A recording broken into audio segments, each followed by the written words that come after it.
శ్రీ గణేశాయ నమః. శ్రీ గురు దత్తాత్రేయ నమః.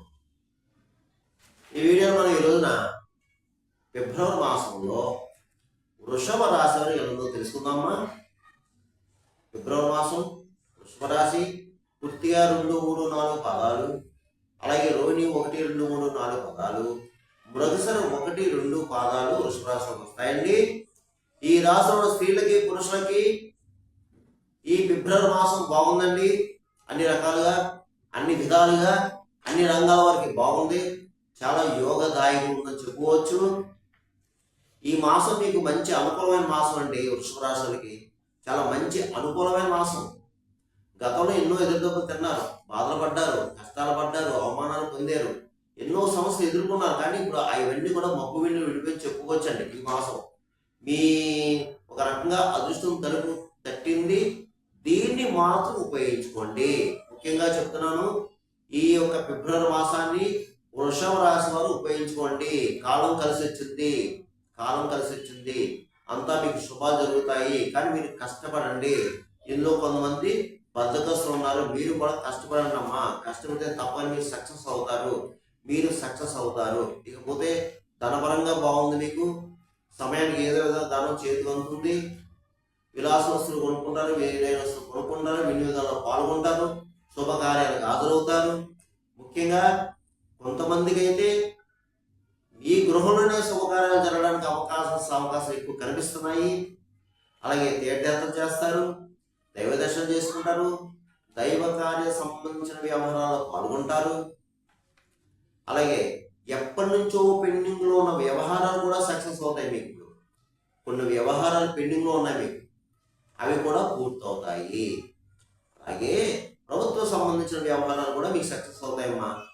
ప్రభుత్వం సంబంధించిన పనులు ఏవైతే ఉన్నాయో అవి మీకు పూర్తవుతాయి. అయితే వృత్తిపరంగా బాగుంది. ఎవరు ఏ వృత్తిలో ఉన్నా వృత్తిలో రానికుంటుంది. చక్కగానే మిమ్మల్ని గౌరవిస్తారు, మీకు అవార్డులు వస్తాయి. తర్వాత సంఘంలో పరపతి పెరుగుతుంది. మీకు గతంలో మీరు పరపతి పోగొట్టుకున్నారు, డబ్బు పోగొట్టుకున్నారు, శత్రువులు ఎక్కువైపోయారు. కానీ ఇప్పుడు అంతా బాగుంది. శత్రువులు మిత్రులు అవుతారు. మీకు చక్కగానే పరపతి పెరుగుతుంది, మిమ్మల్ని గౌరవిస్తారు. ఎవరైతే మిమ్మల్ని చీ అన్నారో వాళ్ళు శబాష్ అంటారండి. ఈ మాసం చూసుకొని కావాలండి. ఇకపోతే మీరు ఎవరితో విభేదాలు పెట్టుకోవద్దు. ఏ పరిస్థితులు వచ్చినా, ఎలా వచ్చినా పరిస్థితులను అర్థం చేసి అన్వయం చేసుకుని అడుగు ముందుకు వెయ్యండి.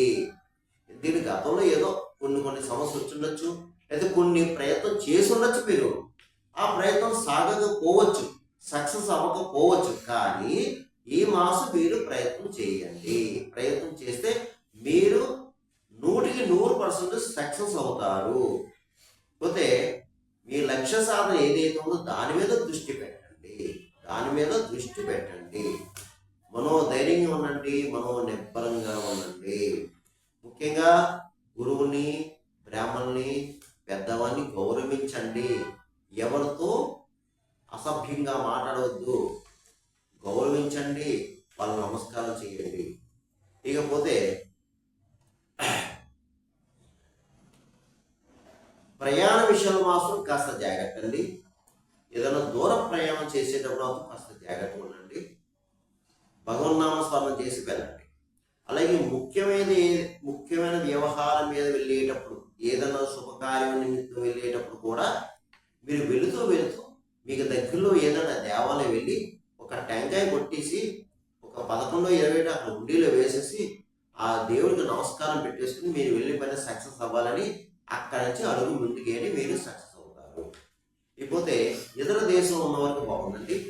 విదేశాల్లో ఉన్న కూడా బాగుందండి. వృషభ రాశి వాళ్ళకి విదేశాల్లో జాబ్ చేసే వారికి బాగుంది. అలాగే చదువురీత్యా, ఉద్యోగరీత్యా ఇతర దేశం వెళ్ళే వారికి కూడా ప్రయత్నం చేసుకోండమ్మా. మీ ప్రయత్నాలు సక్సెస్ అవుతాయి. అలాగే ఈ మాసం మీకు మంచి అనుకూలమైన మాసం. దీంట్లో ఈ రియల్ ఎస్టేట్ రంగంలో బాగుందండి. స్పెక్యులేషన్ లాభిస్తుంది. మోటార్ ఫీల్డ్ వర్క్ బాగుంది. అలాగే కాంట్రాక్ట్స్, ప్రైవేట్ కాంట్రాక్ట్స్ బాగుంది. తర్వాత టీవీ సినిమా రంగంలో కూడా బాగుందండి. మంచి అవకాశాలు వస్తే ఉపయోగించుకోండి మీరు. అలాగే రాజకీయ నాయకులకు బాగుందండి. మీరు ప్రజల్లో గుర్తింపు తెచ్చుకుంటారు, మీకు కొన్ని అవార్డులు వస్తాయి, అలాగే మంచి మంచి కార్యాలు చేపడతారు. మీరు ప్రజలు గుర్తింపు తెచ్చుకుని, కాకపోతే మీ మీద అసూయ రాగద్వేషాలు ఉంటాయి, ఇతరులకి శత్రువులు మాత్రం ఉంటారు. తస్మాత్ జాగ్రత్త. మీ వెన్నంటే ఉండి వెన్నుపోటు పొలుస్తారు. డబ్బులు అయితే మాత్రం మంచినీళ్ళ ఖర్చు అవుతుంది. మీ మీద నరకోశం నరపేట ఉంటుందండి, అది మాత్రం జాగ్రత్తగా చూసుకోండి. ఇక అన్ని రకాల వ్యాపారస్తులకి బాగుందండి. అలాగే కొత్త వ్యాపారం పెట్టుకోవచ్చు. జాయింట్ వ్యాపారస్తులకి బాగుంది, మంచి లాభాలు వస్తాయి. అలాగే ఉద్యోగస్తులకి ప్రభుత్వ పరంగా ప్రైవేట్ పరంగా ఉద్యోగస్తులకి బాగుందండి, చక్కగా ఉంది. మీకు స్థల మార్పు కనిపిస్తుంది, గృహ మార్పు కనిపిస్తుంది. ప్రమోషన్స్తో కూడిన బదిలీలు కూడా రావచ్చు, శాలరీస్ పెరగచ్చు. అలాగే కొత్తగా ఉద్యోగ ప్రయత్నం చేసే వాళ్ళు కూడా ప్రయత్నం చేసుకోండి. కొత్తగా ఉద్యోగ ప్రయత్నం కూడా చేసుకోండి. మీరు ఏదో దాంట్లో సెట్ అవుతారు. ఇక చదువుకునే విద్యార్థులకు బాగుందని, చక్కగా చదువుతారు, చదవాలి కూడా. ఇక వివాహం అమ్మాయిల అబ్బాయిలు కూడా ప్రయత్నం చేసుకోండి అమ్మా. వివాహ ప్రయత్నం చేసుకోండి, మీరు ప్రయత్నాలు సక్సెస్ అవుతాయి. ఇకపోతే ఈ యొక్క రాశి ఫలాలు, గోచర ఫలాలు కేవలం మీకు 40% మాత్రమే పనిచేస్తుంది. మిగతా 60% మీ జన్మ జాతకం మీద ఆధారపడుతుంది. ఎందుకంటే నాకు కాల్ చేస్తారు ప్రతిరోజు, మీరు చెప్పిన జరిగిన గురుగారు, జరగలేదని గురుగారు అంటున్నారు. కాబట్టి నేను చెప్పిన రాశి ఫలాలు జరగాలని రూల్ లేదు, జరగకూడదని రూల్ లేదు. ఎందుకంటే మీ జన్మ జాతకం, జన్మ లగ్నంలో ఉన్న గ్రహాల యొక్క పరిస్థితి, స్థితి, జరిగే దశ, అంతర్దశ, అది కూడా మీరు లెక్కేసుకోవాలి కదమ్మా. అందువలన మీకు సరైన పండితులకు చూపించుకోండి, పరిహారం చేసుకోండి. ఒకవేళ నాకే ఫోన్ చేయాలంటే కింద నెంబర్ ఉంది, ఫోన్ చేసి అపాయింట్మెంట్ తీసుకోండి. ఇక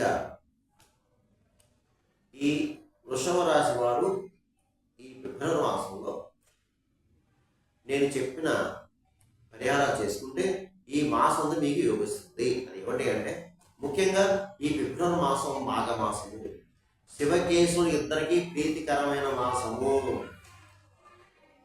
శివుడు అభిషేక ప్రియుడు, విష్ణువు అలంకార ప్రియుడు. చక్కగా ఇద్దరిని సేవించుకోండి, పూజించుకోండి. ముఖ్యంగా శివాలయంలో అభిషేకాలు చేయించుకోండి, పంచామృత స్నాన అభిషేకాలు చేయించుకోండి. అయితే సకల శత్రు రోగ రుణవాదం ఉన్నవారు తప్పనిసరిగా ద్రాక్షరసం, ఆవుపాలు, చెరుకు రసం, దానిమ్మ రసం, మీ అవకాశాన్ని బట్టి ఈ యొక్క పదార్థాలతో అభిషేకం చేయించుకోండి. అలాగే బిల్వపత్రాలతో అర్చన చేయించుకోండి. ఇంకా ముఖ్యమైన విశేషం ఏంటంటే, ఇంకా పెద్ద పెద్ద సంస్థ అన్నాభిషేకం చేయించండి. శివుడికి ప్రీతికరమైనది అన్నము. అన్నాభిషేకం చాలా సంతుష్టి అవుతాడు పరమేశ్వరుడు. ఇక మీ బాధలో కష్టాలు పటాపంచలు అయిపోతాయి. మాఘమాసంలో అన్నాభిషేకం చేయించుకున్నా, మాఘమాసంలో అన్నదానం చేసిన, మాఘమాసంలో బ్రాహ్మణునికి అన్ని రకాల దానాలు చేసిన యథాశక్తి మీకు పటాపంచలు అయిపోతాయి. అలాగే ఈ మాఘమాసం చాలా ముఖ్యమైనది. వీలైతే నదీ స్నానం, సముద్ర స్నానం చేయడానికి ప్రయత్నం చేయండి. అయితే బావి ఉంటే ఇంకా మంచిది, బావి స్నానం చేయండి. ఈ ఏమీ కుదరని వారు కూడా ఉంటారమ్మా. సిటీలో, టౌన్లో ఉన్నవారు చక్కగా ఒక గంగాజలం బాటిల్ తెచ్చుకుని ప్రతిరోజు 30 రోజులు కూడా స్నానం చేయండి. కాస్త అందులో కాస్త క్రిస్టల్ సాల్ట్, దొడ్డు వేసి చేయండి అమ్మా. అది నదీ స్నానంతో సమానము. ఇకపోతే ముఖ్యంగా మీరు ఈ మాసం చక్కగా వీలైతే ఇంట్లోనే సత్యనారాయణ స్వామిని అర్థం చేసుకోండి మా మాఘమాసం. వీలు కాని వారు చక్కగా దేవాలయాలు చేస్తారు, దేవాలయాలు చేయొచ్చు. ఇకపోతే మోగుజులకు ఆహారం పెట్టండి, గోవుకి గడ్డి పెట్టండి, పిచ్చుకలకు ధాన్యం వేయండి, పావురాలకు జొన్నలు వేయండి, కుక్కలకు బిస్కెట్లు గడ్డి పెట్టండి. ముఖ్యంగా ఫిజికల్ హ్యాండిక్రాఫ్ట్స్ భిక్షగాలు, ఫిజికల్ హ్యాండిక్రాఫ్ట్స్, బ్లైండ్ పర్సన్స్ దొరికితే, తారసపడితే వారికి ఏదోటి ఒక పండో ఫలం పెట్టండి, లేదంటే కాస్త ఒక అన్నం పెట్టండి, ఏ పెరిగన్నం పెట్టండి, ఏదో రూపాయి పాప ఇవ్వండి అమ్మా. ఇలా చేసుకోండి, మీకు ఏం పర్వాలేదు. ఈ వృషభరాశి వారికి అంత మంచి జరుగుతుంది. ఈ ఫిబ్రవరి మాసం కూడా సర్వేజన శుభ్రమవుతూ శుభమవుతూ